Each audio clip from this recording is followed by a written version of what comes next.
जी हाँ दोस्तों, संडे का दिन है और मैं दानिश महाजन बदलते दौर में आप सभी का स्वागत करता हूं। बदलते दौर में चर्चा परिचर्चा का दौर इसी तरह बदस्तूर जारी है और मैं अपने पैनलिस्ट के साथ और टॉपिक के साथ आपके पेशे खिदमत हाजिर हूं। इससे पहले कि मैं आपको टॉपिक और अपने पैनलिस्ट से रूबरू करवाऊं, उससे पहले आज की हेडलाइन।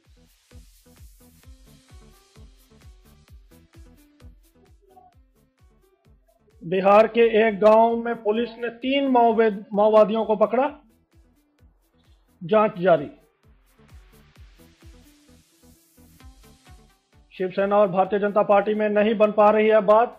शिवसेना ने मीटिंग में 288 सीटों पर किया विचार और नरेंद्र मोदी को उद्धव ठाकरे की इमोशनल स्पीच, कहा 2002 के दंगों में सिर्फ बाल ठाकरे ने दिया था साथ।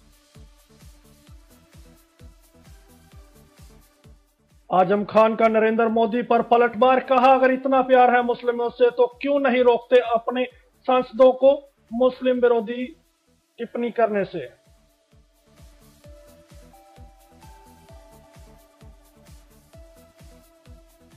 आम आदमी के लीडर मयंक गांधी के साथ 5 और के खिलाफ एफआईआर दायर, छेड़छाड़ का आरोप।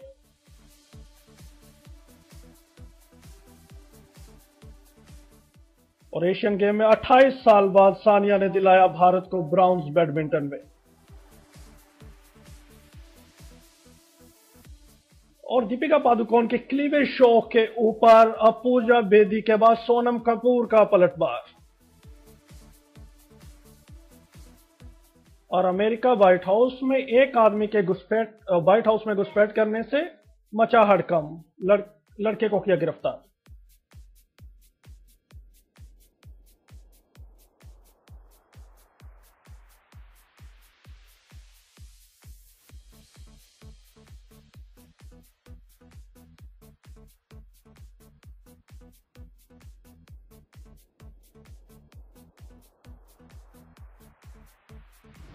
जी दोस्तों, आपका स्वागत है हेडलाइंस के बाद।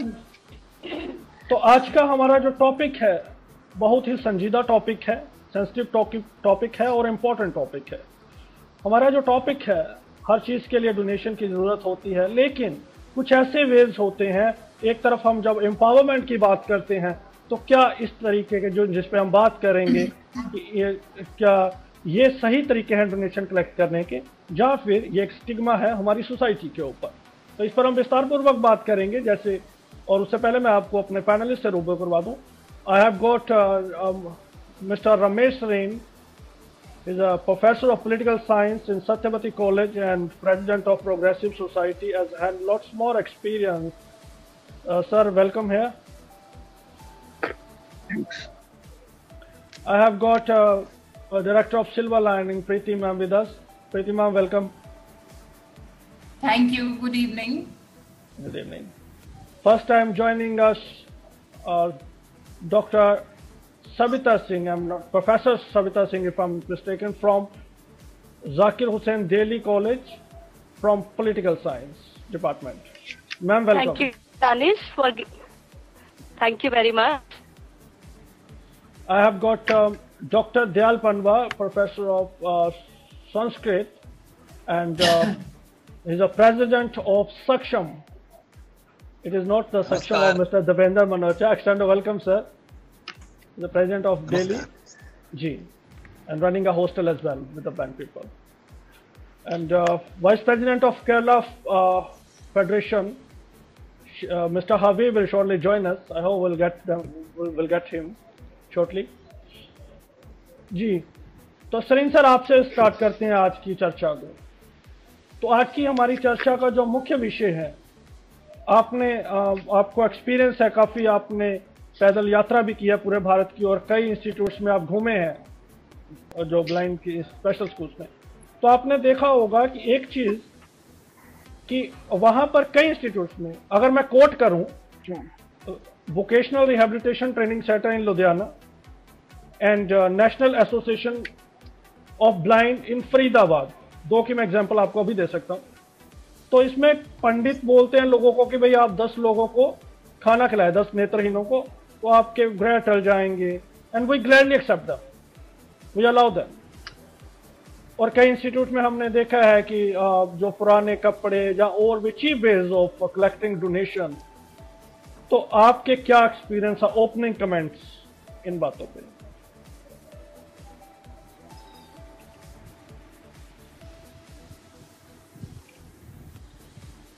जी सुरेंद्र सर, आप सुन पा रहे हैं हमें? The voice is not with us. I think some network issue. जी Preeti ma'am, please go ahead. जी, first of all, good evening to everybody, and what I would like to say, मैं कहना चाहूँगी कि देखिए, हम एक बात करते हैं डोनेशन की।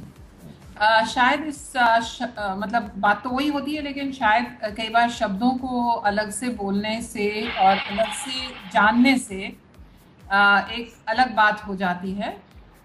ये होना चाहिए एक फंडिंग। हर बिजनेस के लिए, हर काम के लिए, हर चीज के लिए एक फंडिंग की आवश्यकता होती है। तो क्यों जब डिसेबिलिटी सेक्टर आता है या कोई भी अंडर प्रिविलेज्ड सेक्टर, पहली बात उनको कहा जाता है, तो इसमें हम खाली डोनेशन की बात क्यों करें? Funding means funding. फंड हर एक के लिए चाहिए। जब तक मेरा पेट नहीं भरा होगा, जब तक मैं खुद खड़ी नहीं हो पाऊंगी, तो मैं किसी के लिए काम क्या करूंगी? वेदर मैं बिजनेस कर रही हूँ या मैं किसी भी सेक्टर में काम कर रही हूँ, मुझे अपने लिए तो अपना रोटी रोजी का जुगाड़ तो करना ही होगा। तो मेरा ये मानना है कि तो फंडिंग होती है। दूसरी बात जो मैं यहाँ पे कहना चाहूंगी, जो मुझे हमेशा से लगा है कि छोटे बच्चे जो होते हैं बहुत इम्प्रेशनेबल होते हैं, वो बहुत सेंसिटिव होते हैं। एज इट इज उनको डिसेबिलिटी है, विजुअली इम्पेयर्ड हैं, और ऊपर से उनके साथ इस तरह की हरकतें की जाती हैं कि हम खुद अपने हाथ से खाना खिलाएंगे जी, हमारे ग्रह टलेंगे, या हम अपना उतार देंगे, तो हम कई लोग अपने यहाँ से नजर उतार के भी आप इन बच्चों को दे जाते हैं। और मैं खुद विटनेस हूँ। मैं एक वर्कशॉप के लिए गई थी एक स्कूल में, लड़कियों का स्कूल था, और मेरी वर्कशॉप 9 बजे शुरू होनी थी, लेकिन लड़कियां 10 बजे तक वर्कशॉप में नहीं आई। तो मुझे बहुत अजीब लगा, तो मैंने इंक्वायर किया। तो बोले नहीं, लड़कियां गेट पे खड़ी हैं जी, वो जो उनका ब्रेकफास्ट लेके आ रहे थे वो मैडम ओल्ड हैं, तो वो लेट हो गई। तो 10 बजे उन्हें ब्रेकफास्ट जो है गेट पे बांटा गया, जो 2 पूरियां थी और साथ में छोले थे और साथ में हलवा था। मैडम गाड़ी में बैठी रही और मैं वहां खड़ी थी सीढ़ियों पे स्कूल के, और मुझे ऐसा लगा कि मैं कैसे इतना बड़ा एक हादसा हो रहा है लड़कियों के साथ, उसको कैसे सुधारूंगी? मैं सेल्फ एस्टीम और कॉन्फिडेंस बिल्डिंग के लिए वहां गई थी। लेकिन जब आप शुरू से लेके बेनिफिशरी, पहले बात है तो हम लोग बेनिफिशरीज हैं, हम कुछ भी कर लें, हमें इंसान होने का भी अधिकार नहीं है, हम बेनिफिशरीज बन के रह जाते हैं, राइट? और हम बेनिफिशरीज जब छोटे बच्चे होते हैं, आप उनको इस तरीके का एक्सपोजर देते हैं, उनकी जो थोड़ी बहुत बचपन में सेल्फ एस्टीम और कॉन्फिडेंस बहुत होता है, लेकिन थोड़ा बहुत भी जो होता है उसको भी हम चूर चूर हथौड़े मार मार के इस तरह से चूर चूर करते हैं। फिर उसके बाद हम कहते हैं आइए इनका सेल्फ एस्टीम बढ़ाइए। ऐसे नहीं हो पाता, और अल्टीमेटली क्या है? अल्टीमेटली लूजर्स हम लोग ही हैं। मैं ये कहना चाहूंगी, आगे चल के और बात करेंगे। जी बिल्कुल जी। I think Sareen sir again the correlation. जी दयाल सर, आपके ओपनिंग कमेंट्स चाहूंगा मैं इस पर। आप इसको जस्टिफाई करेंगे, कंडेम करेंगे, क्या विचार रखेंगे ओपनिंग आप? फिर हम चर्चा को आगे जस्टिफाई और कंडेम करने का ये विषय जो है जस्टिफाई करने का और कंडेम करने का नहीं है। असल में फंडिंग करने के लिए हम क्या साधन अपनाते हैं, ये जरा महत्वपूर्ण है जी। जैसे एक छात्रावास अपना विश्वविद्यालय के विद्यार्थियों का चल रहा है बुराड़ी में, जिसकी जो मुझसे संबंधित है, परंतु हम लोगों ने ये भाव उन लोगों में जागृत करने के लिए भाई कि आप भी स्वयं इसके लिए प्रयत्नशील हैं, तो स्वयं वो भी उसके लिए अपनी ओर से पैसा देते हैं, जिससे कि उनमें ये भाव विकसित होता है कि भाई हम स्वयं अपना छात्रावास चला रहे हैं। तो और जो हमारे सीनियर्स हैं जो पढ़े हैं एक स्कूल में, तो वो लोग उसके लिए फंड आपस में देते हैं। अब इसको आप दान का कैसा स्वरूप मानेंगे, ये आपको विचार करना है, हम सबको विचार करना है। परंतु इसी जो छात्रावास हैं वो रहने की आवश्यकताओं को पूरा कर रहे हैं, और परंतु किस हालात में वो कैसे फंडिंग कर रहे हैं ये हमारे लिए विचार का विषय है। तो हमको अपने स्वाभिमान को बचा कर रखना है या स्वाभिमान की कोई आवश्यकता नहीं है, ये विचार उसको करना पड़ता है जिसको हॉस्टल चलाना है। तो आपके मतलब डायरेक्ट आप क्या कहेंगे, मतलब ये पॉलिसी सही है या नहीं, आप क्या मानते हैं? नहीं, पॉलिसी किस रूप में सही है? जो एक तो पद्धति मैंने स्वयं बताई है जिसमें वो छात्र स्वयं सहयोग कर रहे हैं, उसको कोई भी वही में जाके देख सकते हैं वहां पर। तो वो प्रत्येक हर महीने मतलब फंडिंग में अपना पैसा, अपना योगदान दे रहे हैं। और इस समय वहां वैसे वार्डन भी नहीं है और वो लोग स्वयं ही एक प्रकार से चला रहे हैं उसको। कैसे सर? तो मतलब वहां पर जो वो 15-20 विद्यार्थी हैं, 20 के करीब विद्यार्थी हैं और वो हॉस्टल में मतलब उन्हीं में से एक मतलब आपस में वो हम लोग उनके लिए अपने कॉलेजेस से स्टूडेंट भी भेजते हैं कि जैसे सब्जी वगैरह लानी है तो वो उनका सहयोग करते हैं उसमें। और जो हमारे सीनियर्स बंधु हैं जो अपने स्कूलों में पढ़े हैं, ब्लाइंड स्कूल में, तो वो लोग उसको कंट्रीब्यूट करते हैं और भी लोगों से आपस में अपना सहयोग चलता है। तो इस आधार पर अगर इस तरह से भी अपने छात्रावास नहीं चलेंगे तो सरकारी स्कूलों, सरकारी तो छात्रावास है ही नहीं, तो उनको शिक्षा प्राप्त करना ही बड़ा मुश्किल हो जाएगा। तो अपने पास और क्या वैकल्पिक पद्धति है, इसका हमको विचार करना होगा। अब ये भी विचार करने की आवश्यकता है कि इससे हम जिस तरह से फंडिंग कर रहे हैं उससे हमारा जो स्वाभिमान है वो क्या उसको, उस स्वाभिमान की हमको बलि चढ़ा देनी है, ये एक महत्वपूर्ण प्रश्न है। तो स्वाभिमान को बनाए रखते हुए हमको छात्रावास चलाने, ये एक महत्वपूर्ण विषय है। परंतु इसमें अपने सामने बड़ी समस्याएं भी आती हैं। जो लोग ऐसे बहुत सारे अपने छात्रावास बहुत जगहों पर चल रहे हैं जहाँ की लोग मतलब उतने क्वालिफाइड नहीं होने के कारण उनको मांगने में सुविधा होती है, तो वो अपने तरह तरह के उपाय मतलब मांगने के कंट्रीब्यूशन जिस भी पद्धति से उनसे हो सकता है उनको उसमें कोई दिक्कत नहीं आती है। किंतु जब शिक्षित लोग इस प्रयत्न में शामिल होते हैं तब हमको एक मर्यादा में रहकर काम करना होता है और अपने साथियों को मतलब प्रेरित करके उस योजना में उनको अपना साथी बनाना होता है। तो अब ये देखना है कि ये प्रयोग क्योंकि आवश्यक तो है ये प्रयोग, नहीं तो छात्र हमसे हम लोगों की ऐसी कोई रुचि कम से कम छात्रावास चलाने में बिल्कुल नहीं रही है। परंतु हमको एक प्रकार से जो उस समय ब्लाइंड रिलीफ एसोसिएशन के स्टूडेंट्स थे उन लोगों ने विवश किया कि भाई आप जो है हम स्वयं इसको चलाएंगे, आप लोग थोड़ा देखिए। तो उनके इस समझ लीजिए एक विनम्रतापूर्ण दबाव के कारण हम लोगों को ये जो स्टेप लेना पड़ा। जी, मैं आऊँगा आपके पास। सविता मैम, आपके पास मेरा ये सवाल है, आपसे जानना चाहूँगा। देखिए, दो चीज़ें अभी ओपनिंग डिस्कशन है तो मैं आपसे सिर्फ ओपनिंग कमेंट ही चाहूँगा अभी। लेकिन देखिए, दो क्वेश्चन यहाँ पर हैं कि एक दयाल सर ने बात उठाई है अभी, इम्पोर्टेंट है कि भाई गवर्नमेंट के ज़्यादा छात्रावास नहीं है, हॉस्टल नहीं है, तो ऐसे स्टेप लेने पड़ जाते हैं। लेकिन एक सवाल यहाँ पे है कि कई लोग हॉस्टल खोल रहे हैं, अगर हमारे पास प्रॉपर प्रोजेक्ट नहीं है, प्रॉपर फंडिंग नहीं है, तो क्या मतलब ये दिखाना समाज को कि भाई हम सोशल वर्क कर रहे हैं और वहाँ बच्चों को भेजना बाहर की जाओ आप मांग के लाओ, तो it gives a negative impression, right? तो आप कहाँ तक इसको जायज मानती हैं? देखिए, किसी भी काम को करने के हर किसी के अलग अलग तरीके होते हैं। तो ये मैं सबसे पहले कहना चाहूंगी कि डोनेशन जो फंडिंग का पार्ट है for NGOs working for visually impaired, उसके अंदर डोनेशन एक बहुत बड़ा पार्ट प्ले करता है। तो ये डोनेशन वो किस किस तरीके से ले रहे हैं, ये तरीका कैसा है, इसका इम्पैक्ट जो वहाँ के बेनिफिशरीज है उनके ऊपर होता है। जैसे प्रीति मैम ने बहुत बढ़िया तरीके से एक्सप्लेन किया था, मैं रिपीट नहीं करना चाहती। छोटे बच्चों की बात उन्होंने की थी। लेकिन आप ये देखिए कि ना लेने के उनके पास क्या रीजन है, डोनेशन ना लेने के अलावा उनके पास क्या ऑप्शंस बचते हैं। तो उस सिचुएशन में उनके पास जिस भी तरह से डोनेशन आ रहा है वो एक्सेप्ट करते हैं, लेकिन उस डोनेशन को किस तरीके से स्टूडेंट्स तक पहुंचाना है, किस तरह से उससे पेश करना है, ये एनजीओ के अपने हाथ में होता है। वो डोनर को किस हद तक अलाउ करते हैं कि आप ऐसा कीजिए।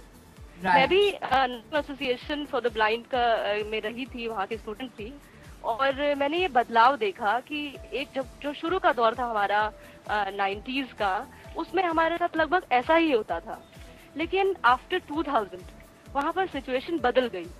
क्योंकि जो एनजीओ को संभाल रहे थे वो लोग बदल गए, उनका पर्सपेक्टिव बदल गया, उन्होंने इस चीज को खुद एक्सपीरियंस किया, खुद फील किया कि हमारे बच्चों को बुरा लगता है।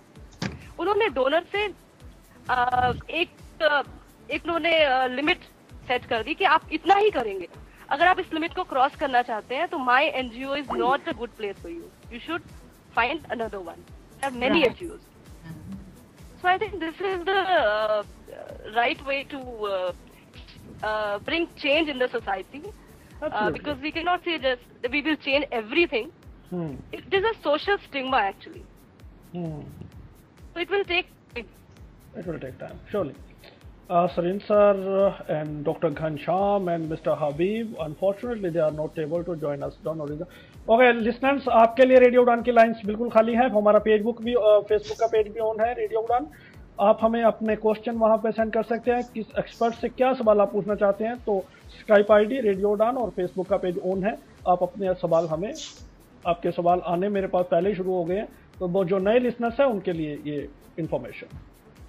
प्रीति मैम, बड़ा अच्छा पॉइंट इन्होंने उठाया सविता जी ने कि भाई ये हमारे पर डिपेंड करता है कि हम डोनर को, एक क्वेश्चन लिसनर का आपके लिए आके, इसके लिए कोई ऑफिशियल डॉक्यूमेंट्स होते हैं वेरीफाई करने के लिए कि भाई ये डोनेशन के लिए कुछ वेरीफाई इनिशियल डॉक्यूमेंट्स होते हैं। लेकिन मेरा जो आपसे सवाल है इसके साथ साथ मैं आपसे जानना चाहता हूँ, जैसे इन्होंने उठाया कि भाई हम पर डिपेंड करता है कैसे आउटलुक देनी, कैसे बात करनी है उनसे। लेकिन द प्रॉब्लम क्या है प्रीति मैम, एक्चुअली मैं आपको बताऊंगी, हमारी जो बहुत बड़ी जो एनजीओ है ना, जो मेन, और वहां पे भी ये चल रहा है, अफसोसजनक बात है, छोटे मोटे हॉस्टल या एनजीओ की बात नहीं है। और VRTC is one of the largest NGO in Punjab, very dignified, तो वहाँ ये चीजें ऐसी क्यों होती हैं? आई वांट टू देखिए, मैं इसको सवाल को एक उल्टे तरीके से और अपने सिंपल तरीके से आपके सामने और अपने लिसनर्स के सामने रखना चाहूंगी। देखिए, हर एक एस्टैब्लिशमेंट जो है, एनजीओ हो या कोई भी एस्टैब्लिशमेंट हो, वो किसी प्रोडक्ट को बेचता है, कोई सर्विसेज बेचता है, कोई प्रोडक्ट बेचता है, कोई XYZ बेचता है। So it is all about selling. हम लोग कुछ फॉर्चुनेट लोग हैं जिनको घर बार से, हम अच्छे घरों में इंसिडेंटली पैदा हो गए, हमारे पेरेंट्स ने, हमारे फैमिली सपोर्ट ने हमको यहाँ तक पहुँचा दिया, उन्होंने हमें सेल्फ एस्टीम बनाए रखने दी, राइट। लेकिन अब हो क्या रहा है, एनजीओ भी, मैं खुद भी एनजीओ चलाती हूँ, मैं उसको मद्देनजर रखते हुए ही ये बात कह रही हूँ। एनजीओ भी जो ये ब्लाइंड बच्चे हैं या वुमेन हैं, गर्ल्स हैं, बड़े हैं, एक विजुअली इम्पेयर्ड लॉट को एक प्रोडक्ट की तरह ट्रीट करता है। तो क्या होता है कि यदि वो प्रोडक्ट को हम खुद ब खुद बढ़ने दें, एक फैक्ट्री में अगर मैं साबुन बना रही हूँ तो साबुन खुद बनने लग जाए तो फैक्ट्री ओनर का क्या, कोई नहीं पूछेगा फैक्ट्री ओनर को। सिमिलरली, जो मेरा मानना है, जो मैंने इतने सालों में मैंने बहुत क्लोजली इसको स्टडी किया है, कि यदि हम सब बेनिफिशरीज के लिए हम अच्छी से, हमको सबको मालूम है कि जो अपना आत्मसम्मान है ये बहुत बड़ी चीज है, और ये इंजेक्शन नहीं है, गोली नहीं है, दवाई नहीं है जो हम किसी को दे दें तो उसमें आ जाएगा। ये बहुत जतन से बचपन से बनाना है, और इसी के इसी की कमी के कारण आज हमें जो तमाम प्राइवेट सेक्टर में जो कंपटीशन करके, या तमाम सोसाइटी में जो हमारी मेन स्ट्रीमिंग नहीं हो पा रही ठीक से, उसका वजह सोसाइटी नहीं है, उसकी वजह हम खुद हैं, क्योंकि हमारे में वो आत्मसम्मान, सेल्फ एस्टीम, कॉन्फिडेंस, ये सब कुछ है ही नहीं, क्योंकि कहीं ना कहीं इसको मात दी गई है। हमें प्रोडक्ट को प्रोडक्ट की तरह ट्रीट किया गया है। मतलब अगर हम ब्लाइंड को ब्लाइंड नहीं रखेंगे, अगर ब्लाइंड को की विचारगी नहीं दिखाएंगे, तो हमें लगता है कि हमें डोनर्स, डोनेशन देने वाले, हम पे दया करने वाले, हम पे तरस खा के देने वाले खत्म हो जाएंगे। वो क्यों आएंगे? एक बात ये है। दूसरी बात ये है, इसका जो आंसर है वो भी मैं आपको देना चाहती हूँ। ऐसा नहीं है, जैसे मैंने शुरू में कहा था कि कोई भी ऑर्गेनाइजेशन, कोई भी कंपनी, वर्ल्ड की बड़ी से बड़ी कंपनी को ले लीजिए, छोटी से छोटी कंपनी को ले लीजिए, कोई भी इंस्टीट्यूशन विदाउट मनी नहीं चल सकता, वो कहीं ना कहीं से आता है। ऑर्गेनाइजेशंस लाइक एमिटी इंटरनेशनल भी एक एनजीओ है, वो भी ORG करके उनका आप देखेंगे वो लिखा हुआ है, they are also a trust, right, लेकिन वो फंड जनरेट कर रहे हैं, लेकिन डिग्निटी से कर रहे हैं। तो इसकी ये डिग्निटी नाम जो है ये बिल्कुल ही गायब है, क्योंकि हमें लगता है कि अगर हम कहेंगे नहीं हाय बेचारे अंधे बच्चे, तो हमें डोनेशन मिलने कम हो जाएगी। नहीं, यदि हम इसको इस तरह से प्रेजेंट करते हैं कि देखिए ये एक टैलेंट पूल है जिसमें इतनी स्ट्रेंथ है, इसमें ये वेवर नहीं करते हैं, ये फोकस से काम कर सकते हैं, ये आपका जो साइटेड आदमी, 2 आदमी साइटेड, मैं तो बहुत कंजर्वेटिव बात लेके चल रही हूँ, जो 2 साइटेड लोग काम कर सकते हैं, वो एक ब्लाइंड बच्चे को आप तैयार करेंगे तो वो एक अकेला कर लेगा, तो प्रोडक्टिविटी इनकी डबल है इफ नॉट मोर। इतना फिनोमिनल काम कर सकते हैं। अगर मैं इस तरीके से इसको प्रेजेंट करूं तो मुझे लगता है कि एज अ बिजनेस मॉडल मुझे फंडिंग मिलनी चाहिए। खैर अभी मुझे मिली नहीं क्योंकि मैंने अभी ऐसा प्रेजेंट किया नहीं, लेकिन ये मेरा विचार है कि इसको as a business model for a product. हम आगे आऊंगा आपके बाद, आपने अच्छा पॉइंट रेस किया। दयाल सर, आपसे जानना चाहूंगा कि अभी जो बात चल रही है, ये बताएं कि जब हम देखते हैं जो स्टूडेंट्स होते हैं स्कूल्स में, इंस्टीट्यूट्स में, वो देखते हैं हमारे इस तरह की फंडिंग हो रही है, कोई आता है, कोई 10-10 रुपए दे जाता है हाथ में कुछ बच्चों को, कोई 1-1 रुपया दे जाता है, और कुछ वो खाना खिलाते हैं। आपकी बात आपने पहले भी पॉइंट रखा कि ये जरूरी भी है इन सम केसेस, क्योंकि हमारे पास व्यवस्था नहीं है ऐसी। तो आपको लगता है कि ये बच्चों की स्टडी को अफेक्ट करता है और बचपन में ही उनकी जो मेंटल कंडीशन पर इसका अफेक्ट होता है? अब मानते हैं आगे जाके लॉस होता है उसको इस चीज का? असल में स्कूल में पढ़ने वाले बच्चे जब हम देखते हैं कि वो, उनको ये पता चलता है कि हमारे लिए कैसा, किस ढंग से पैसा हमारे लिए आ रहा है, कुछ ऐसा नहीं होता कि उनके पास संदेश बिल्कुल ना पहुंचे। और इसी अवस्था में वो, जिनको हम शिक्षा में संस्कार की बात करते हैं, वो संस्कार ग्रहण कर रहे होते हैं। तो जब वो ये देखते हैं कि हमारे लिए, मैंने देखा है और संस्थाओं में, जहाँ पर मैंने 2-3 संस्थाओं से मेरा संपर्क रहा है, मुझे बल्कि 2-3 संस्थाओं में पढ़ने पढ़ाने का भी अवसर मिला। तो BRA में, ब्लाइंड रिलीफ एसोसिएशन में भी डोनर्स आते थे, परंतु ये अगर वो कभी ऐसा अवसर आ गया कि वो हाथ में फल रख के उन्होंने स्टूडेंट्स को दे दिया बिना किचन से पहले ही, तो उसके लिए बड़ा भारी विरोध हो जाता था। और ये मतलब न केवल उस व्यक्ति के बल्कि संस्था के स्वाभिमान का प्रश्न बन जाता था।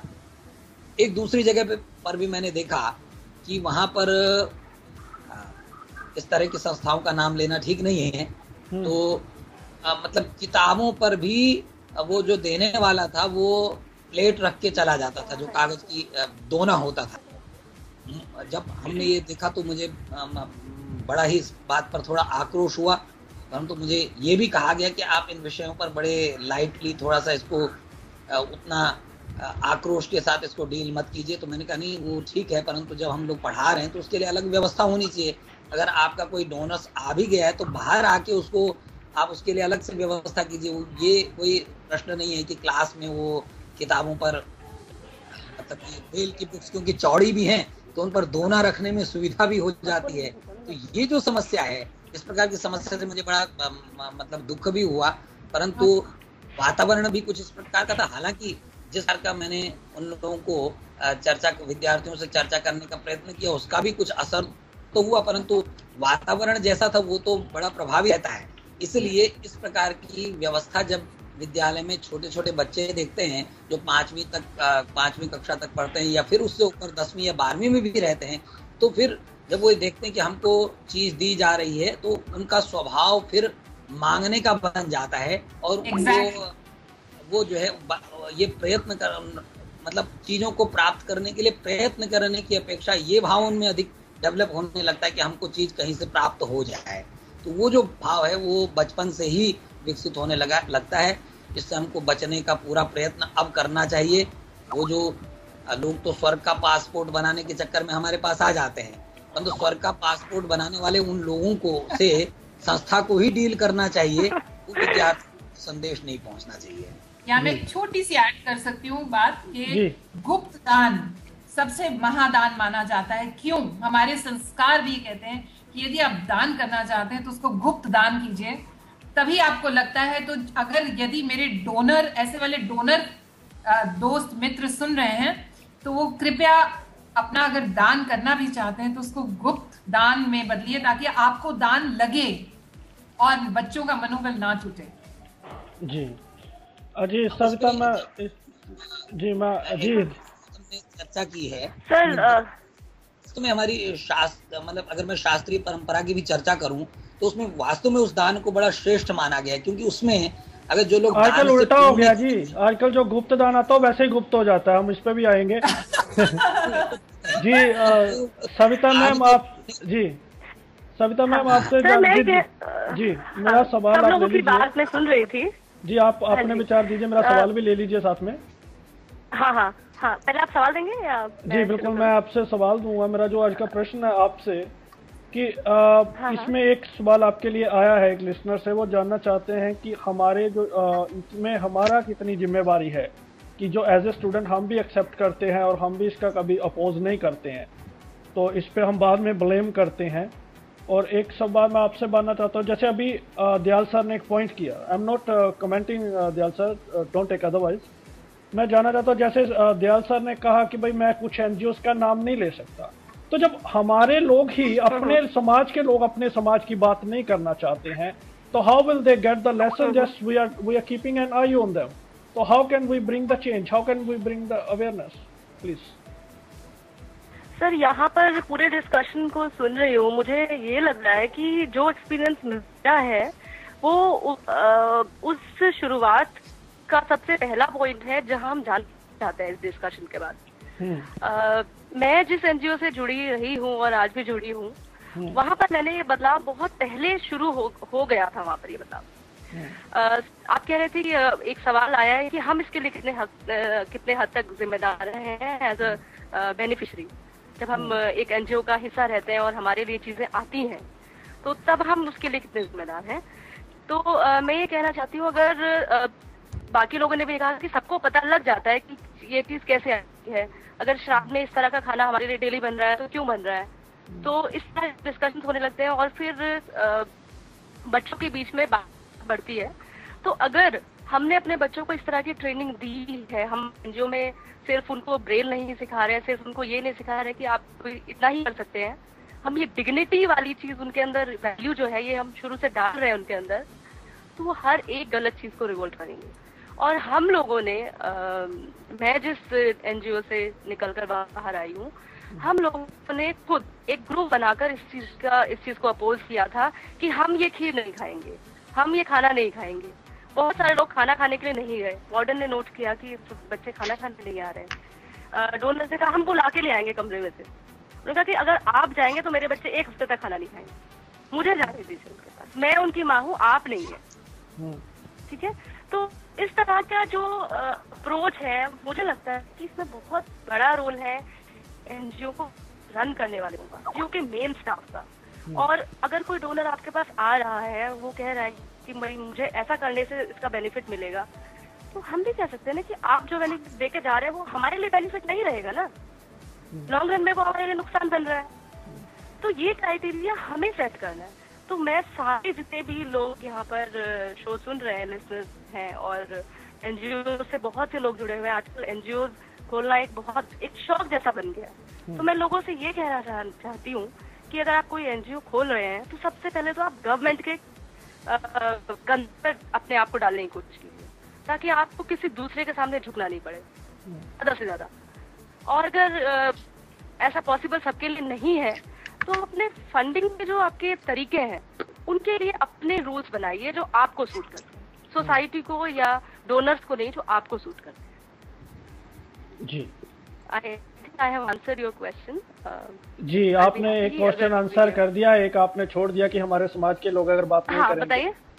जी, समाज के लोग अगर बात नहीं करेंगे। हाँ, आपने दयाल सर ने बोला ना कि हम नाम नहीं ले सकते एनजीओ का, क्योंकि वो प्रॉब्लम क्रिएट हो सकती है। नहीं, मैं देखिए जब से मैंने डिस्कशन शुरू नाम ले रही हूँ एनजीओ का ही, और मैं गलत एनजीओ का नाम इसलिए नहीं ले रही हूँ क्योंकि कोई एक एनजीओ नहीं इसका नाम मैं ले सकती हूँ। और ये एक ट्रेंड बन गया है, एक करप्शन का एक तरीका बन गया है। जैसे हम अपनी कंट्री की बात करते हैं, हम अपनी एनजीओ की अगर बात करें तो लोग ये देखते हैं कि जितना ज्यादा पैसा आएगा उसमें से शेयर ज्यादा मेरा होगा, तो कैसे भी आ जाए, how does it matter to me. जी, तो ये बात हो गई है। सरीन सर, जब तक हम लोग जी, जब तक हम लोग, प्रीति मैम लोग, मेरे जैसे लोग, प्रोफेसर साहब जुड़े हुए हैं, अगर हम जैसे लोग इन चीजों को क्वेश्चन नहीं करेंगे तब तक कुछ भी नहीं बदलेगा। अगर बहुत से लोग सुन रहे होंगे तो उनको ये लगेगा कि अरे जो हम कर सब पता चलता है। जी, तो शुरुआत तो हम लोगों को करनी पड़ी। जी Sareen sir, Sareen sir, I think you are getting me now. जी सरीन सर, आप हैं हमारे साथ? या जी सरीन सर, आप जी आपके मैं ओपनिंग कमेंट चाहता हूँ। काफी डिस्कशन को आपने मिस कर दिया है इस पर। पहले आप ओपनिंग कमेंट चाहूंगा मैं। हाँ, वो कुछ नेट बहुत गड़बड़ था। जी जी, ओपनिंग कमेंट जी। और कौन जिम्मेवार? जहाँ तक डोनेशन का सवाल है उस पर मेरा ओपनिंग,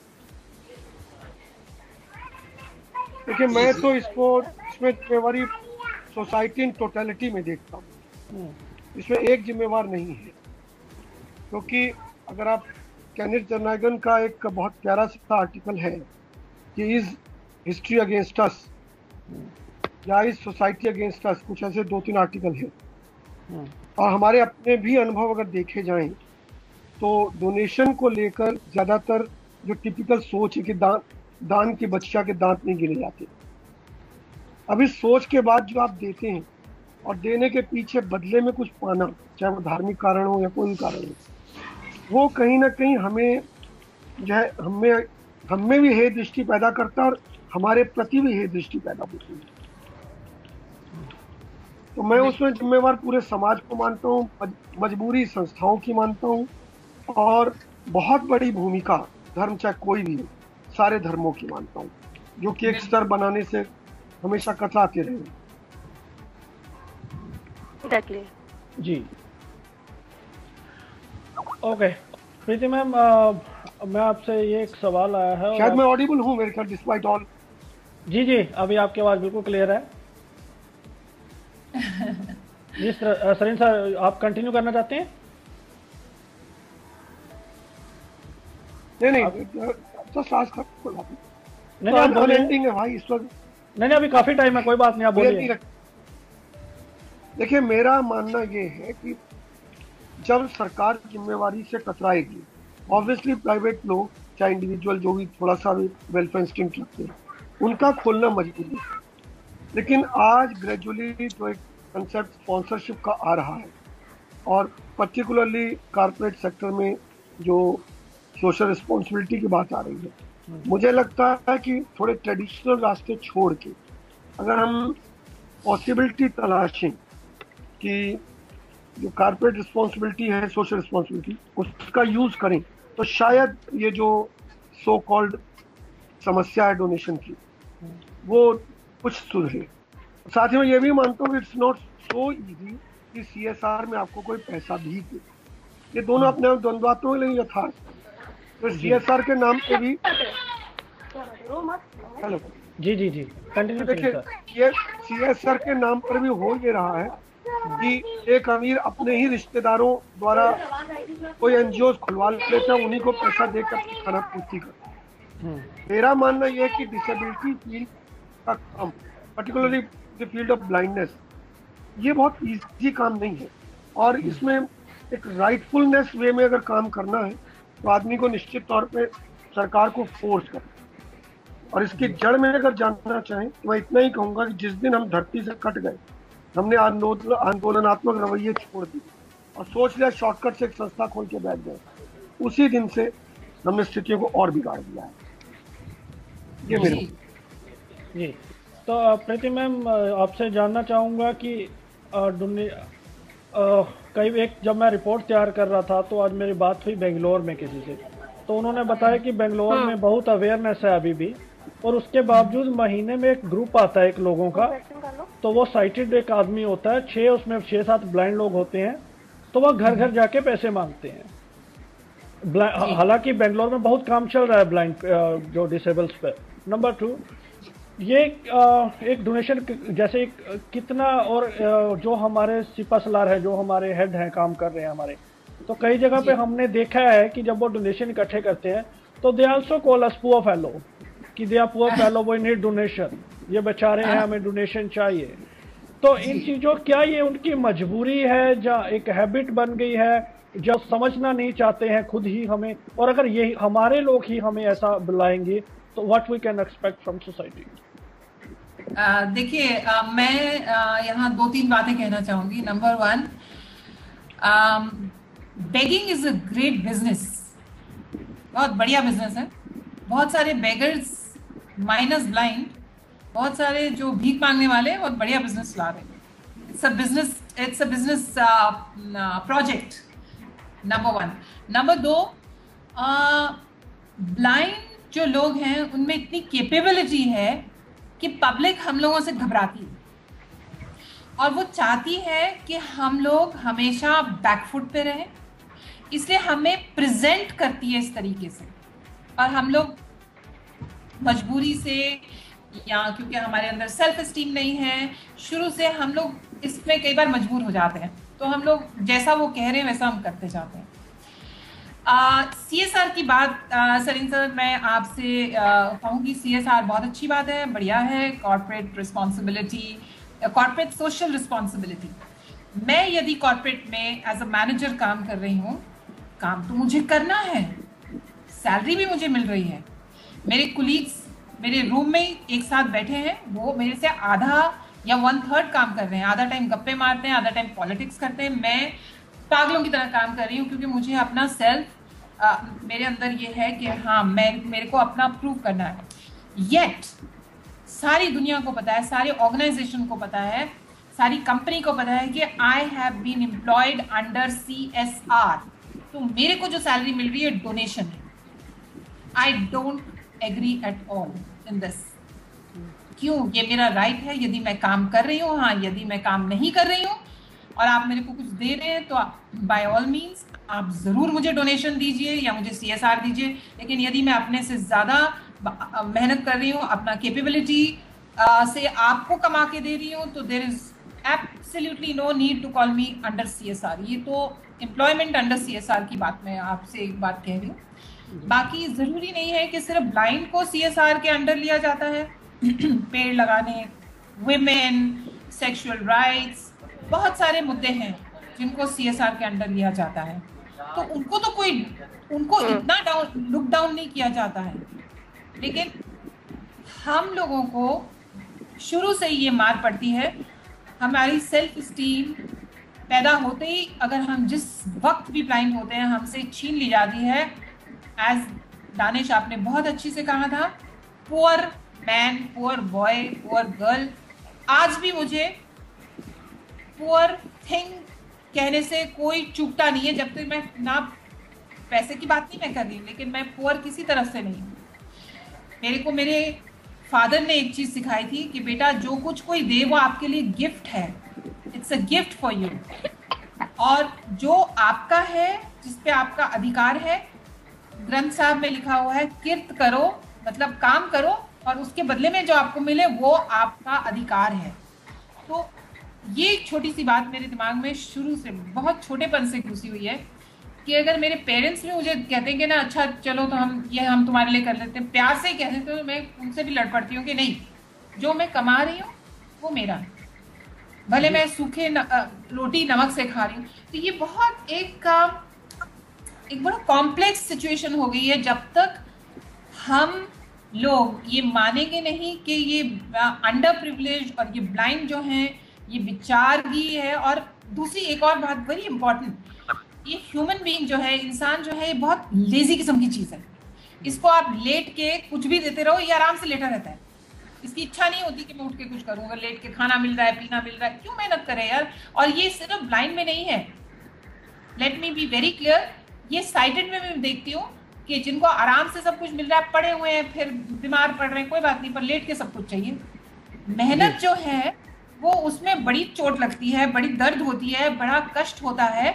आज भी मैं सुबह 4:30 बजे की उठी हुई हूँ पूरा दिन मैंने घर का मैंने शिफ्ट कराया, अभी कल ही शिफ्ट कराया, पूरा दिन मैंने और मेरे हस्बैंड ने अकेले दोनों में, आई एम 55 नॉट यंग, तो सुबह से मेरा घुट्टा भी दर्द कर रहा है हल्का सा खिंच गया, लेकिन इस वक्त भी मैं यहाँ हूँ इसलिए क्योंकि मुझे मेहनत करने की आदत पड़ी है और डिग्निटी से जीने की आदत पड़ी है। और मैं अपनी बात कहना चाह रही थी ताकि मेरे लिसनर्स ये सुने कि हमारे अंदर, मैं इंकरेज करना चाहती हूँ सबको कि उठो, मेहनत करो, मेहनत का फल बहुत अच्छा होता है, बहुत मीठा होता है, लेकिन ये सीक्रेट बन के रह गया है। इंसान बहुत बिजी चीज है, वो लेट के ऐश करना चाहता है, तो हम ब्लाइंड भी कोई कम नहीं है और साइटेड भी इसमें कोई कम नहीं है, एक ही हिसाब है। सो ब्लाइंड को दिए जाओ, बेनिफिशरीज बनाए जाओ, 100 रुपया लो, 10 रुपये उन पे खर्च हो, बाकी 90 रुपए में आप इधर उधर सैर करो, कॉन्फ्रेंसेस में जाओ, 7 स्टार होटल्स में रहो, तो ऐश है ना, come, it's like a business proposition जैसे मैंने कहा है। तो इसको हमें जागरूक होना है, हमें गुड मॉर्निंग होना है कि उठिए, देखिए क्या हो रहा है जी। इतना ही कहना चाहूँगा जी। दयाल सर, एक प्रैक्टिकल व्यूज आपसे चाहूंगा कि जैसे आपने बताया कि आप हॉस्टल चला रहे हैं, तो थोड़ा सा हम विस्तार से जानना चाहेंगे आपसे कि एक क्या आपके मन में है कि भाई प्रैक्टिकली डोनेशन कलेक्ट करना बहुत मुश्किल है, डिस्कशन करना या बात करनी बहुत टफ है, क्या आप इत्तेफाक रखते हैं जो अब तक की डिस्कशन गई है कि there are various way to collect the discussion from the government sector, तो जहाँ फिर आप मानते हैं कि ऑन ग्राउंड लेवल पे ये बहुत जरूरी है, हमें हर तरह के डोनेशन को एक्सेप्ट करना चाहिए? असल में मैंने प्रारंभ में ही ये चर्चा शुरू की थी कि अपना जो हम लोगों का जो छात्रावासिक प्रकल्प जो अपना चल रहा है बुराड़ी में, उसके पीछे हम लोग अब तक उसमें जो हम लोगों ने विचार किया है उसमें, हाँ, मुझे व्यक्तिगत रूप से कंट्रीब्यूशन करने में या फंडिंग कराने में बहुत समस्या रहती है, मैं तो कर ही नहीं पाता हूँ, समझ लीजिए।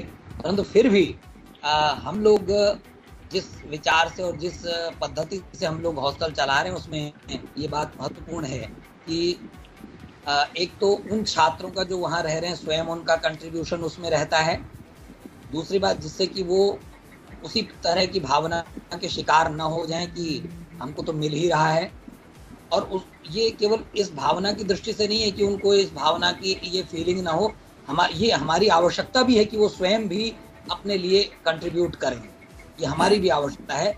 और क्योंकि हम लोग जो उसमें सीनियर्स जो और हैं हमारे साथ, वो जो उसमें कंट्रीब्यूट कर रहे हैं वो सब भी विजुअली इम्पेयर्ड हैं।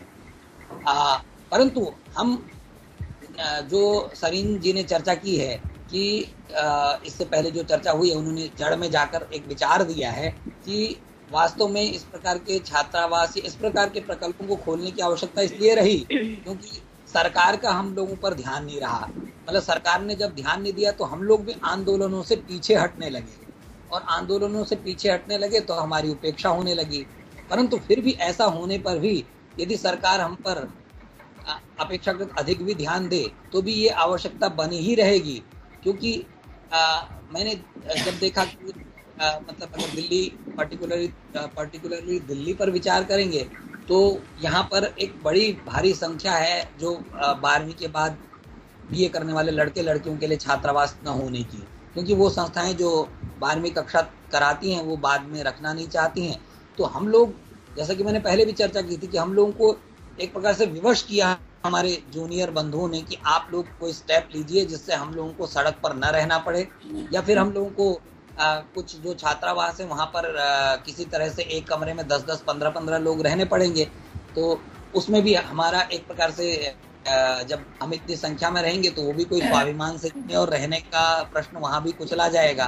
तो इसलिए यद्यपि हम लोग ये अनुभव करते हैं कि हम लोग आपसी कंट्रीब्यूशन से उसको चलाने का प्रयत्न कर रहे हैं, फिर भी बहुत सारी कठिनाइयां आ रही हैं, और हमको ये लगता है कि हमको जेन्युइन सोर्सेज से कंट्रीब्यूशन प्राप्त करना चाहिए, और अगर ऐसा नहीं कर पाएंगे तो उसको रन करना कठिन है, क्योंकि हर साल ये प्रश्न उठता है कि अब हम क्या, हमारी आवश्यकता पूरी हो गई, अब हम इसको बंद कर सकते हैं। हर बार इस पर डिबेट होता है, परंतु वहाँ रहने वाले जो स्टूडेंट्स हैं और भी जो सीनियर्स हैं वो थोड़ा सा उत्साह बढ़ाते हैं और कहते हैं कि इसको और चलना चाहिए अभी।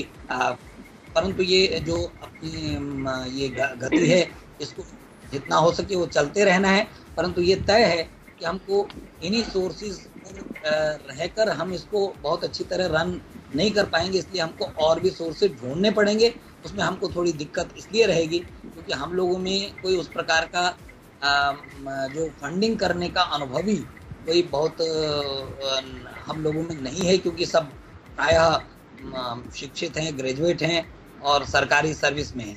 तो समय देना भी उतना सरल हम लोगों के लिए नहीं है। सबके अपने अपने स्कूल्स हैं, फिर परिवार हैं, कोई स्कूल में पढ़ा रहा है, कोई कॉलेज में पढ़ा रहा है, परंतु ज़्यादातर मतलब कहना यही होगा कि वही छात्र अपनी व्यवस्था को ज़्यादा अच्छी तरह देख पा रहे हैं। ये एक नया अलग प्रकार का प्रयोग है। जी दानिश, कैन आई से जस्ट एक छोटी सी बात प्लीज? देखिए, मैं एक और चीज आपके सामने लाना चाहती हूँ जो हम लोग कभी इस चीज की चर्चा नहीं करते, खास करके लड़कियों के लिए और वुमेन के लिए, ब्लाइंड वुमेन और ब्लाइंड गर्ल्स के लिए जो हमारे डोनर्स हैं।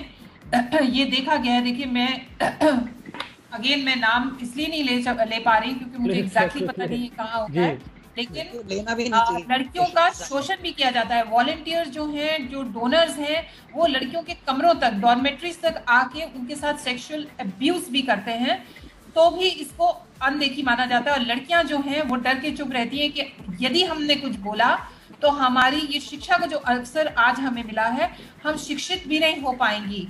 तो उस चीज से भी डर के मारे वो जो कुछ हो रहा है उनके साथ वो होने देती हैं। डू यू थिंक ये ठीक बात है?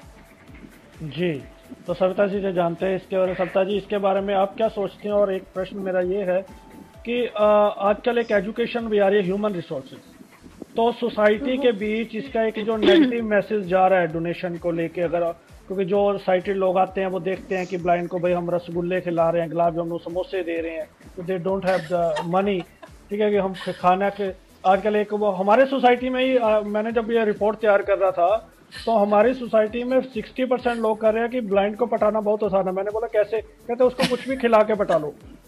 तो एक जो खुद की इतनी थिंकिंग जो है हमारी पैथेटिक सिचुएशन है, तो एक सोसाइटी में ऑब्वियसली एक नेगेटिव एटमॉस्फेयर क्रिएट करती है। तो क्या आपको लगता है कि ह्यूमन रिसोर्सेज का सही यूजेस नहीं हो पा रहा है? जो एनजीओ जो यूज करते हैं उनके पास एटलीस्ट ह्यूमन रिसोर्सेज की एजुकेशन होनी चाहिए ताकि वो यूटिलाइज कर सके। मैं प्रीति मैम की बात से शुरू करना चाहूंगी। मुझे लग रहा है वो ज्यादा गंभीर उन्होंने एक पॉइंट रेज किया है, इसके लिए एक अलग डिस्कशन। जिस एनजीओ के अंदर डोनर्स को इतनी ज्यादा फ्रीडम मिल रही है, इतना वो वायलेशन करने की हद तक जा रहे हैं, मुझे लगता है वो एनजीओ अपने एक एनजीओ नहीं होकर कुछ और ही है और उसे ज्यादा दिनों तक रहना नहीं चाहिए। और अगर हमें ऐसी किसी भी एनजीओ के बारे में इस तरह की चीजें पता है, या तो हमें उन चीजों को हमें उस एनजीओ के अगेंस्ट उठना चाहिए। बिकॉज अगर हम इस चीज को चलने देंगे तो एनजीओ क्या है आप समझ सकते हैं कि हमारी सोसाइटी हम लोगों को लेकर, विमेन को लेकर स्पेशली कहाँ जा रही है। बिल्कुल। और विमेन तो अपने आप में ही सोसाइटी का सेकेंडरी सिटीजन है, और जब वो ब्लाइंड है उनके साथ इस तरह का ट्रीटमेंट हो रहा है, फैमिली भी उनके साथ नहीं है और जो एनजीओ के हेड्स हैं वो भी उनको इस तरह से ट्रीट कर रहे हैं, इस तरह से उनके साथ होने दे रहे हैं, तो कहीं ना कहीं ये सब चीजें डोनेशन से बहुत अलग हो गई है। आप ये देखिए कि हम फिर तो शायद कोई डोनेशन देने के लिए नहीं, अपने दूसरे पर्पज के लिए ही हमारी एनजीओ में आ रहा है। तो मुझे लगता है कि ये बहुत ही बड़ा सवाल है, बहुत कॉम्प्लिकेटेड है। और ये कहना कि हम उन एनजीओ के अगेंस्ट खड़े हो जाएंगे, हम कुछ करेंगे, ये और भी ज्यादा मुश्किल है, क्योंकि ये चीजें क्लियरली हमारे सामने है नहीं, जितना हम इन चीजों को समझने के बाद महसूस कर रहे हैं। तो ये तो बहुत पेचीदा है और हमें इसके लिए काम करना चाहिए। और मुझे लगता है अगर जैसे लोग इससे एक्टिव रहेंगे तो हम जरूर न कुछ जल्दी कुछ न कुछ कर पाएंगे। मैं इसमें very happy to listen to you ma'am. I am really working on it, so I need your support. I am always there ma'am. आपको मैं ये भी बताना चाहूंगी कि आप पर्सनली बहुत से लोगों के लिए, बहुत सी लड़कियों के लिए, बहुत से वुमेन के लिए इंस्पिरेशन है। और आप जिस तरह से कर रही हैं, मैं बहुत छोटी थी, आप इसको थोड़ा बाद में करें आप प्लीज, पहले डिस्कशन हम कंप्लीट कर लें। हाँ, मैं ये लिसनर से ही जुड़ी हुई बात है, प्लीज, इसीलिए मैंने रेज किया है। तो वहाँ पर इनको बुलाया गया था एरोबिक्स की ट्रेनिंग के लिए, एक सेशन के लिए। तो वहाँ पर जो लड़कियां थी उनको बताया गया कि वो ब्लाइंड है मैम और वो आपको ट्रेनिंग दे आ रही है। तो मैंने कहा हम तो चल भी नहीं पाते हैं, वो हमें ट्रेनिंग कैसे दे सकती है ब्लाइंड होकर। तो मैं आपको ये बताना चाह रही हूँ कि एक एनजीओ ऐसी है जहाँ पर लड़कियों को इस लेवल के पर्सन से मिलाकर उसके अंदर उनके अंदर एक तरह की आगे बढ़ने की और चीजों को एक्सप्लोर करने की हम जब ट्रेनिंग देते हैं तो वो लड़कियां सिर्फ डोनेशन को ही नहीं, उनके साथ किसी भी तरह का वायलेशन अगर होता है के राइट्स को लेकर तो वो लड़कियां आवाज उठा सकती हैं, क्योंकि वो जानती है कि हमारे ही ऐसे लोग कहाँ तक पहुंचे हुए हैं और क्या क्या कर रहे हैं। तो हम लोग उन्हें नहीं बुलाते, हम लोग डोनर्स को बुलाते हैं जो आपको फंड दे रहे हैं, हम उनसे मिलवाते हैं लड़कियों को। थैंक यू, सारी सिचुएशन बदल जाती है। Thank you. तो आप पॉइंट कर रही हूँ, आप कह रहे थे कि ह्यूमन रिसोर्सेज का हम गलत इस्तेमाल कर रहे हैं, हमें उस चीज के बारे में पता ही नहीं है कि एक्चुअली जिस चीज का बाकी सोसाइटी में फायदा उठाया जा रहा है उसी सोसाइटी हम लोग उस पर्टिकुलर चीज को गलत इस्तेमाल करते हैं। तो कहीं ना कहीं हमारी जो एनजीओ को रन करने वाले लोग हैं उन लोगों को बहुत ज्यादा ट्रेनिंग की जरूरत है। और अगर हर कोई एक एनजीओ बना रहा है, वो अपने अकॉर्डिंग काम कर रहा है, बिना किसी ट्रेनिंग के कर रहा है, बिना किसी एक्सपीरियंस के कर रहा है, उसको पता नहीं है कि ब्लैक को चाहिए, सिर्फ खाना चाहिए उनको। तो ये वाली अगर आप फील्ड लेके एनजीओ चला रहे हैं तो फिर एनजीओ क्या चल रही है, क्या मैसेज आ रहा है? तब तो आप ह्यूमन रिसोर्सेज को एक्सप्लॉइट कर रहे हैं, अपने को भी और दूसरे को।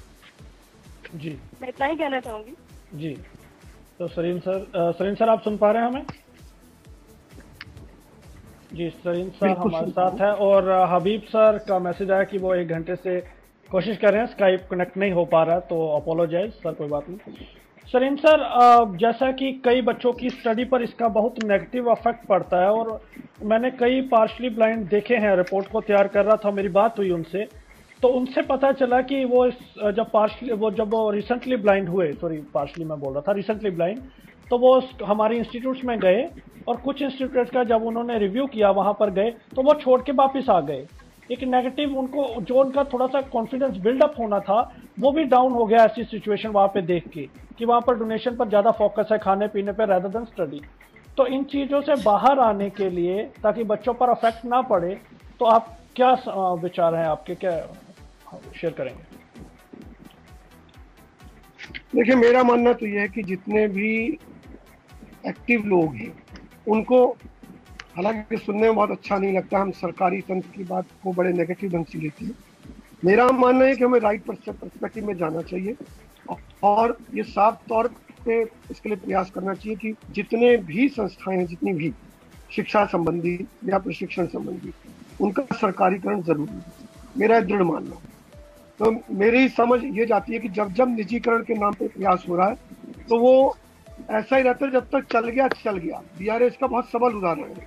बीआरए में बड़ा अच्छा एक प्रशिक्षण संस्थान था लाल कुआं में, जिस दिन ये लगा कि अब और नहीं चलेगा, हम इसे मेंटेन नहीं कर पाएंगे, हमें लाभ नहीं होगा, उसी दिन बंद कर दिया गया। 30 साल का चला हुआ संस्थान suddenly was close down.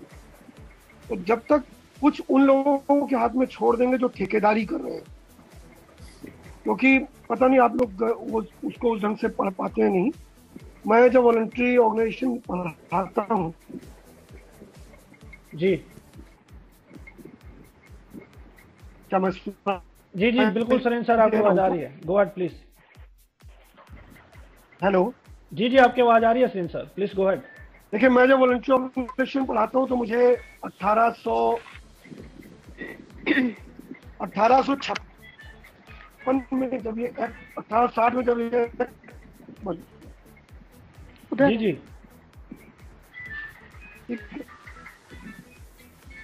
Ji Sareen sir, आपकी आवाज आ रही है। का जब ये एक्ट बना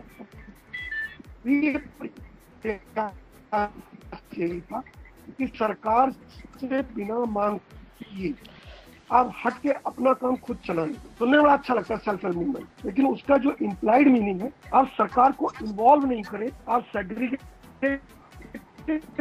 हो जाए, सरकार की जिम्मेदारी खत्म हो जाए। आपकी आवाज ब्रेक हो रही है, समझ नहीं पा रहे लिसनर की टोटल जिम्मेदारी आवाज नहीं आ रही सर, आपकी आवाज नहीं। जवाब देते हैं तो कहीं ना कहीं फिर जो रास्ते निकलेंगे, अगर मुझे बच्चों को खिलाना ही मान लीजिए सामान्य ढंग से नहीं, असामान्य रास्ते अपनाता हूँ और असामान्य से भी नहीं मिलता है तो इनको ले नहीं। जी सर, आपकी आवाज़ प्रॉपर हमारे पास नहीं आई इसमें, हालांकि आप एक अच्छी इन्फॉर्मेशन शेयर कर रहे थे 1860 के रिगार्डिंग। आई थिंक जो मुझे आपकी बात समझ आई कि 1860 के एक्ट में प्रॉपरली हम समझ नहीं पाया, उसमें उन्होंने बोला था कि आप गवर्नमेंट को इन्वॉल्व ना करें तो अपने रिसोर्सेज को यूज़ करें, लेकिन हमने मिसअंडरस्टूड किया। आपकी बात यही तक मैं समझ पाया हूँ। खैर अब क्लियर था जी, अब क्लोजिंग कमेंट करते हैं, सिर्फ 4 मिनट बचे हैं मेरे पास। प्रीति मैम, आपसे स्टार्ट करता हूँ एक क्वेश्चन के साथ कि एक लिसनर का क्वेश्चन है, क्या जितने भी लोग हम कमाते हैं प्रॉपरली अगर हमें एश्योरेंस दिया जाए, क्या हम लोग अपनी सैलरी का 10% दे के अपनी सोसाइटी में कंट्रीब्यूट करते हैं? ये कहाँ तक आप जायज मानती हैं, ऐसा होना चाहिए या नहीं, और सभी क्या कर सकते भी हैं? ये भी एक क्वेश्चन मार्क और आपके क्लोजिंग कमेंट। जी 10% आप कंट्रीब्यूट करिए, यदि आप कमाते हैं 10% कंट्रीब्यूट करिए, अपना टाइम कंट्रीब्यूट करिए, अपनी मेहनत कंट्रीब्यूट करिए। लेकिन सबसे बड़ी बात है, आप जो काम कर रहे हैं उसको पूरी मेहनत, पूरी ट्रांसपेरेंसी, पूरी डिग्निटी और पूरी लगन से कीजिए। ये मत सोचिए कि दुनिया करप्ट है तो मैं भी करप्ट हो जाऊं। आप खुद अपने जीवन को एक इंस्पिरेशन बना दीजिए, शायद इससे बड़ा कंट्रीब्यूशन कुछ नहीं है। 10% आपने दे दिया, उसके बाद आप जो मर्जी करें, कोई बात नहीं, मैंने 10% दे दिया तो मैंने अपना काम कर दिया। ये नहीं, ये इसमें मैं बिल्कुल नहीं मानती। मैं मानती हूँ कि हम सांस लेते हैं, हर सांस, हम सोते, जागते, उठते, बैठते, अपने पड़ोस में, ऑफिस में, कहीं भी सड़क पे चल रहे हैं, लेकिन हम चलते फिरते इंस्पिरेशन बन जाएं, उससे बड़ा कंट्रीब्यूशन नहीं है। और उसी से ब्लाइंड कम्युनिटी की जो छाप है वो जो मिटनी शुरू होगी। अदरवाइज हम जितना भी कंट्रीब्यूशन करें, हम सिर्फ कंट्रीब्यूट कर रहे हैं कि बेनिफिशियरी बनते रहें और इनकी दुकानें चलती रहें। मैं यही कहूँ। जी थैंक यू मैम। जी दयाल सर, ब्रीफली आपसे जानना चाहेंगे आपके क्लोजिंग कमेंट। कोई भी कार्य अगर हम लोग करते हैं, कोई भी योजना बनाते हैं, तो उसमें सबसे पहली बात हमारा उद्देश्य स्पष्ट होना चाहिए, अंतःकरण बिल्कुल शुद्ध रहना चाहिए। अगर ये 2 चीजें ठीक हो गई तो हम सही रास्ते पर आगे बढ़ेंगे। और समाज को जागृत करने के लिए या समाज को प्रेरित करने के लिए जो अभी चर्चा हुई कि अपना 10% देना या कुछ इस तरह का, ये बहुत विशेष उपाय नहीं है। मुझे समाज के कई समाज जीवन के विभिन्न क्षेत्रों में अपना योगदान देना है, तो कुछ हिस्सा समय का, कुछ हिस्सा अपनी आय का, कुछ हिस्सा अगर मुझे डिसेबिलिटी क्षेत्र में देना है, तो समाज में हमारी और भी जिम्मेदारियां हैं, उन जिम्मेदारियों को का भी निर्वाह करने के लिए कुछ काम अपने को करना है। इसलिए वास्तव में हम लोगों में से अब ये विचार हम लोगों में होना चाहिए कि हम लोग अपने भावी पीढ़ी को ये सिखा पाएं कि भाई अब हमको लेना ही नहीं है, अब हमको समाज को देना भी है। तो जो समाज को देने के माध्यम से जो कुछ भी हम कर पाएंगे वही समाज के लिए विशेष हमारा योगदान होगा। और हमने अगर कुछ लिया भी है समाज को, तो उसका जो कहना चाहिए कि जो उसका उस लेने की जो अपनी पूर्ति है वो देने के माध्यम से समाज को, चाहे शिक्षा के माध्यम से। Thank you Dayal sir, thank you so much. जी Savita ma'am, your closing comment. मैं बहुत शॉर्ट में ही ये कहना चाहती हूँ कि 2 पॉइंट जो मैंने पूरे डिस्कशन में वो किए हैं। पहला पॉइंट तो ये है कि सभी एनजीओज के हेड्स को अपने ऑब्जेक्टिव्स का और अपने मीन्स का क्रिटिकल रिट्रोस्पेक्शन करना चाहिए। दूसरा, जितने भी डोनर्स हैं उनसे मेरी ये रिक्वेस्ट है कि वो जो भी कुछ अपना टाइम, मनी, जिस भी तरह के रिसोर्सेज वो डोनेट करते हैं, उनको कभी भी अपने अंदर ये चीज़ नहीं आने देनी चाहिए कि वो बदले में उसके लिए क्या वापस आएगा उनके पास, चाहे वो रिलीजियस मोटिव हो, चाहे वो और किसी तरह का मोटिव हो। और उनको ये सोचना चाहिए, इस मैसेज के साथ आना चाहिए कि ये एक मेरी पर्सनल अच्छी फीलिंग के लिए है बस। They are contributing to the society as a human being. That's all. Yeah. जी सरीन सर, आपके क्लोजिंग कमेंट। सर पहली बात तो मैं बिल्कुल नहीं मानता कि दान देने वाला बिना किसी इच्छा के दान देगा। तो मैं तो बहुत सीधी सीधी बात पढ़ाया भी करता हूँ क्लास में कि सेवा शब्द से मेवा जुड़ा हुआ है, और बहुत क्लियर है कि अगर आप सेवा केवल करना चाह रहे हैं, जो जनरली लोग कहते हैं हम तो इनकी सेवा कर रहे हैं, वो सेवा ऐसे नहीं कर रहे हैं इस जन्म में या उस जन्म में। फॉर्चुनेटली अनफॉर्चुनेटली हिंदू धर्म ने दूसरा जन्म भी दे दिया, तो बड़ी आशाएं हैं टिपिकल सी। मेरा मानना ये है कि हम इस चक्र से तभी निकल पाएंगे जब हम खुद जगेंगे, क्योंकि एक ऐसा विशेष सर्कल है। मैं जो इसका भारत की संदर्भ में इतिहास पढ़ता हूँ, शुरू में सारी संस्थाएं दान चक्र से ही शुरू हुई, बाद में सरकार बीच में आई, कुछ साल रही और सडनली पुनः मुझको भाव वाली हालत हो गई। कुछ एक्टिव रही और एक्टिव का परिणाम उन्होंने ये देखा कि उससे कुछ ऐसे एक्टिव लोग आए जिन्होंने सरकार से अधिकार मांगा। मुझे लगता है this is a clear cut legacy. मुझे साजिश दिखती है सरकार की, जिसमें सरकार कभी नहीं चाहती है कि हम सिर उठा सकें, और दान देने वाले तो केवल अपना दान देके पूर्ति कर लेते हैं, उनको हमारे सिर उठाने सिर गिराने से कोई लेना देना नहीं है। या वो दान देंगे भावी जीवन के लिए, या दान देंगे इनकम टैक्स से बचने के लिए। और मेरा बिल्कुल मानना है कि इनकम टैक्स रिबेट अपने आप में भी सुनने में बड़ा अच्छा लगता है, पर ये सारी चीजें जितनी भी हैं ये ग्रेजुअली कहीं ना कहीं सरकार को उसकी जिम्मेवारी से भगाती है। जी बिल्कुल। मैं एक बात और जोड़ देता हूँ, मेरा एक साउथ अफ्रीका का एक्सपीरियंस है, मुझे नहीं मालूम यहाँ कितना काम आएगा जी। वहाँ बाकायदा डोनेशन कलेक्शन को ऑर्गेनाइज किया गया है। जैसे मान लीजिए ब्लाइंड के लिए करना है, एक south African national council for the blind है जी। वो पूरे देश में ब्लाइंड के पर्पस के लिए डोनेशन कलेक्ट करे, देन अकॉर्डिंगली डिफरेंट इंस्टीट्यूट्स को डिस्ट्रीब्यूट करेंगे एज पर देयर नीड। अब ये कितना कौन ईमानदारी से करेगा नहीं करेगा डिफरेंट इशू है, पर एक सोच मुझे लगी स्लाइटली बेटर सोच है, एक ऑर्गेनाइज सोच है जी। वहाँ सीधे सामने नहीं आ रहे हैं कि आप ऐसे ब्लाइंड को दिया जा रहा है। वहाँ मैंने देखा है गाड़ी बाकायदा SANCB की पूरे मार्केट में घूमती है, लोग जितना चंदा देने वो कलेक्ट करके बाकायदा प्रिटोरिया में जाता है, उसके बाद डिफरेंट स्टेट्स में पहुंचता है। जी सरीन सर, मैं माफी चाहता हूँ, अभी मेरे पास इससे ज्यादा समय नहीं है। रियली सॉरी मान लिया सर, मान लिया जी। 5 मिनट लेट, 5 मिनट लेट जी। दोस्तों आप सभी का मेरे को ज्वाइन करने के लिए आपका बहुत बहुत धन्यवाद। और लिसनर, मैं दरवाजन आपको विश्वास देता हूं कि अपनी सोसाइटी से जुड़े गंभीर से गंभीर टॉपिक आपके सामने लाऊंगा और बिना पक्षपात के आपके सामने सभी की राय व्यक्त करने पर उनको मजबूर करूंगा। थैंक यू सो मच मुझे बदलते दौर में ज्वाइन करने के लिए। और मैं पाकिस्तान के लिसनर्स का बहुत धन्यवाद करता हूं। आज इंडिया के बाद दूसरे नंबर पे सबसे लंबी जो लिसनरशिप है पाकिस्तान के लिसनर्स की है। Thank you so much everybody for listening. Bye bye. Thank you.